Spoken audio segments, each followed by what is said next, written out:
रही। तो dear 6 class students, tense हमने डिस्कस किया था क्लास में, थोड़ा बहुत इसके मतलब हमने पढ़ा था टेंस के बारे में कि किस तरह से ये वर्ब जो है इसकी शक्ल को डिटरमाइन करता है, एक्शन को डिटरमाइन करता है। तो ये हमने क्लास में पढ़ा था। तो अब हम थोड़ा बहुत इसमें डिटेल में जाने से पहले हम देखते हैं कि जो टेंस है चार्ट वाइज हम देखेंगे कि इसके डिफरेंट जो टाइप्स हैं वो कौन कौन से हैं। फॉर एग्ज़ाम्पल टेंस जो है यूजुअली हम इनको तीन हिस्सों में तकसीम करते हैं। एक होता है प्रेजेंट टेंस, ठीक है, तो जिसको हम ज़माना हाल भी कहते हैं। एक होता है पास्ट टेंस, पास्ट टेंस होता है ज़माने माजी यानी गुज़रा हुआ ज़माना। और थर्ड है इट्स फ्यूचर टेंस यानी मुस्तकबिल, ज़माने मुस्तकबिल, ठीक है। तो जो प्रेजेंट टेंस है इसके भी हमने फिर 4 हिस्से किए हैं, तो आगे एक एक करके हम पढ़ेंगे। फिर एक है सिंपल प्रेजेंट, तो फिर हम देखेंगे कि इसकी शक्लें डिफरेंट कैसे हैं। उसके बाद है दूसरा प्रेजेंट कंटिन्यूअस, ये प्रेजेंट टेंस का दूसरा ये पार्ट है। थर्ड पार्ट इज़ प्रेजेंट यानी थर्ड टेंस है प्रेजेंट परफेक्ट, और फोर्थ टेंस जो है प्रेजेंट का that is present perfect continuous, ठीक है। तो ये प्रेजेंट के 4 हिस्से हैं, simple present, present continuous, present perfect continuous. इसी तरह जो हम पास्ट की बात करेंगे इसके भी 4 टेंस हमने की अलग अलग किए हैं। तो पहला है सिंपल प्रेजेंट, इसमें सिंपल पास्ट आएगा, ठीक है। यहाँ पे प्रेजेंट कंटिन्यूअस था, यहाँ पे क्या आएगा पास्ट कंटिन्यूअस, तो क्योंकि पास्ट का टेंस है।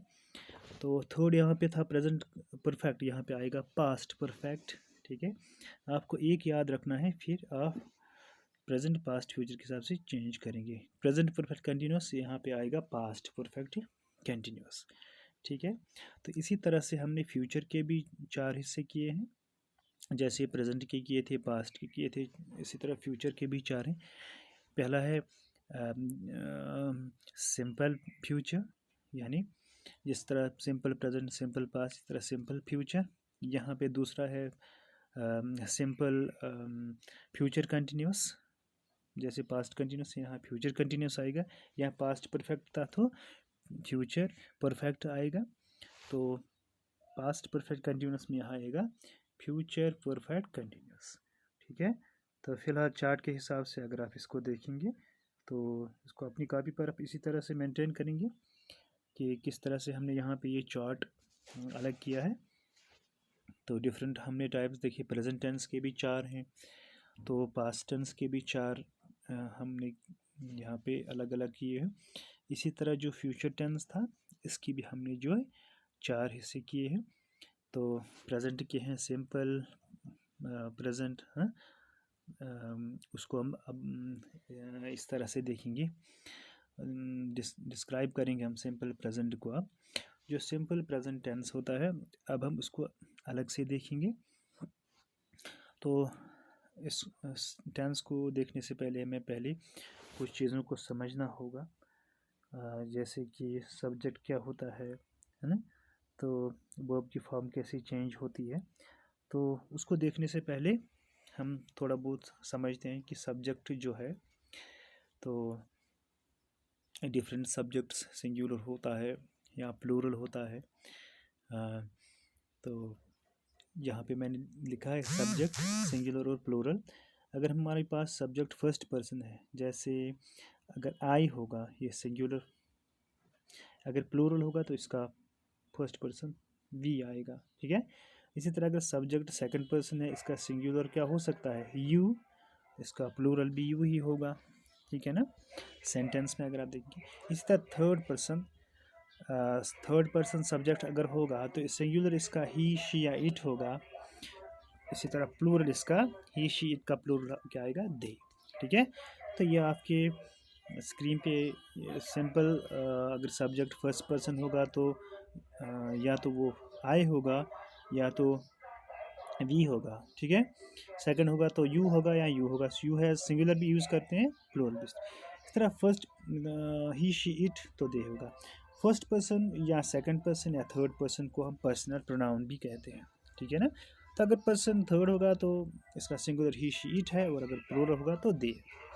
तो अब आपने याद रखा यहाँ पे फर्स्ट पर्सन होगा या सेकंड पर्सन होगा या थर्ड पर्सन होगा, यानी जितने भी सिंगुलर हों प्लूरल हों, है ना, फर्स्ट पर्सन हो सेकंड पर्सन हो थर्ड पर्सन हो, तो इनको हम क्या कहते हैं, पर्सनल प्रोनाउंस। सेंटेंस में कभी आई भी हो सकता है, यू भी हो सकता है, वी भी हो सकता है, दे भी हो सकता है, ही भी हो सकता है, जिससे सेंटेंस की शुरुआत यूजुअली होती है तो सब्जेक्ट कहलाता है, तो इनको हम पर्सनल प्रोनाउंस कहते हैं, ठीक है ना।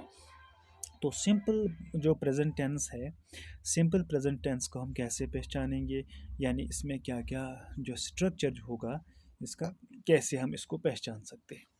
मिसाल के तौर पर अगर आप सब्जेक्ट इसका देखेंगे, आई वी यू और दे, ये ज़रा यानी आई फर्स्ट पर्सन है, वी फर्स्ट पर्सन प्लूरल है, यू सेकंड फर्स्ट भी है, तो थर्ड पर्सन दे है, या ही शी इट ये थर्ड पर्सन सिंगुलर है। अगर आई वी यू और दे है, ये क्या है, ये सब्जेक्ट हो सकते हैं, तो इनके साथ जो हेल्पिंग वर्ब इसमें आएगा प्रेजेंट सिंपल प्रेजेंट टेंस में, तो वो डू होगा, ठीक है ना। तो हम फिर एग्जाम्पल्स के हिसाब से भी देखेंगे किस तरह से यहाँ पे जो डू है वो हम एग्जाम्पल के साथ फिर समझेंगे। अगर ही शी और इट होगा, यानी अगर थर्ड पर्सन सिंगुलर होगा, यानी ही मेल के लिए है, शी फीमेल के लिए है, इट नॉन जेंडर के लिए, यानी मस्कुलिन फेमिनाइन और नॉन जेंडर न्यूटर, तो इसके लिए अगर हेल्पिंग वर्ब है वो डज आता है, ठीक है।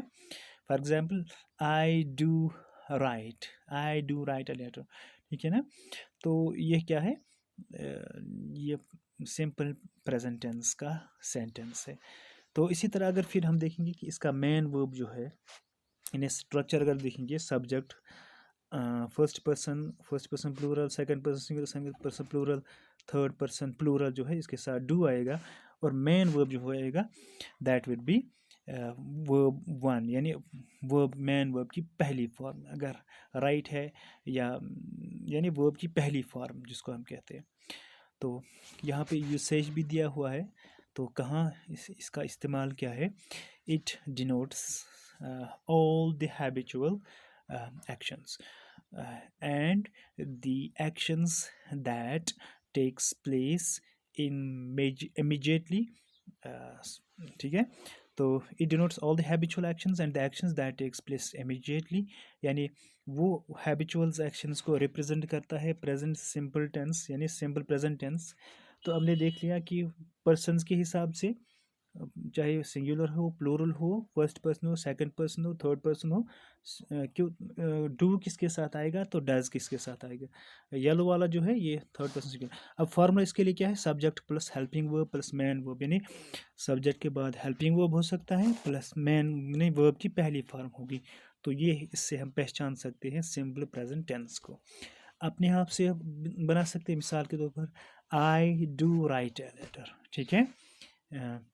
वी के साथ भी यही आएगा, तो यू के साथ भी यही आएगा, दे के साथ भी डू ही आएगा, लेकिन ही डज आएगा, या ही डज राइट है लेटर। तो यहाँ पे अगर आप देखेंगे तो इसमें हम वही एक्शंस रिप्रेजेंट करते हैं जो हैबिचुअल एक्शंस होते हैं, या वो एक्शंस जो इमीडिएटली टेक प्लेस यानी जो वाक़ा होती हैं, ठीक। तो फार्मूला भी आपने देख लिया, सब्जेक्ट के बाद हेल्पिंग वर्ब प्लस वर्ब की पहली फॉर्म, ठीक है। तो सिंपल प्रेजेंट टेंस को अब आगे बढ़ाते हैं। वर्ब फॉर्म्स जो हैं इसमें डिफरेंट जो वर्ब फॉर्म्स इस्तेमाल होती हैं वो कौन कौन सी हैं। तो सबसे पहले अगर देखते हैं बेस फॉर्म जो पहली वर्ब की पहली फॉर्म है, स्पीक इस्तेमाल हो सकती, फॉर एग्जांपल यहाँ पे स्पीक लिखा है, यहाँ SES फॉर्म भी इस्तेमाल हो सकती है अगर थर्ड पर्सन सिंगुलर हो। अगर कंटिन्यूस फॉर्म भी इस्तेमाल हो सकती है जैसे स्पीकिंग, हाँ। यहाँ पास्ट फॉर्म अगर आप देखेंगे तो इसकी है स्पोक, तो अगर आप पास्ट में थर्ड फॉर्म देखेंगे तो वो स्पोकन है। तो इसी तरह शाइन है, तो SES फॉर्म इसकी शाइन्स बनेगी, तो कंटिन्यूस फॉर्म्स की यानी ING फॉर्म जो है वो शाइनिंग बनेगा। तो पास्ट यानी वर्ब की दूसरी फॉर्म में शून है, तो इसकी थर्ड फॉर्म क्या है, शून है। तो ये डिफरेंट फॉर्म्स हैं। यहाँ पे हमने जो दो वर्ब्स लिए हैं, ठीक है। तो वर्ब की पहली फॉर्म, वर्ब की एस फॉर्म, वर्ब की कंटिन्यूस फॉर्म, वर्ब की पास्ट फॉर्म और वर्ब की यानी दूसरी फॉर्म यानी वर्ब की, और वर्ब की तीसरी या जिसको हम पास्ट पार्टिसिपल फॉर्म भी कहते हैं। तो वो हमने यहाँ पे ली है, जैसे speak, speaks, speaking, spoke, spoken. ठीक है। दूसरी shine, shines, shining, shown, shown. ठीक है। तो इसकी फार्मूला क्या है? सब्जेक्ट के बाद हेल्पिंग वर्ब, उसके बाद मैन वर्ब यानी V1 फॉर्म। ठीक है। तो प्रेजेंट सिंपल, सब्जेक्ट के बाद हेल्पिंग वर्ब प्लस वर्ब की पहली फॉर्म। ठीक है ना। तो for example I do speak English, I do speak English. तो इससे हम आपको पहला टेंस जो है वो क्लियर हो गया। I think it's enough for day. मैं आपको रिप्रेजेंट करूँगा, इसके बाद मैं आपको ये आपसे फीडबैक लेना चाहूँगा। तो यहाँ पे आप सेंटेंस में देखेंगे आई सब्जेक्ट है, हेल्पिंग वर्ब डू है, मैन वर्ब जो है वो स्पीक है। ठीक है। तो स्पीक इंग्लिश जो है ये वर्ब की पहली फॉर्म है। तो इससे आप सिंपल प्रेजेंट टेंस को पहचानेंगे। I hope it's enough for day. तो आगे हम डिस्कस करेंगे इसके बाद।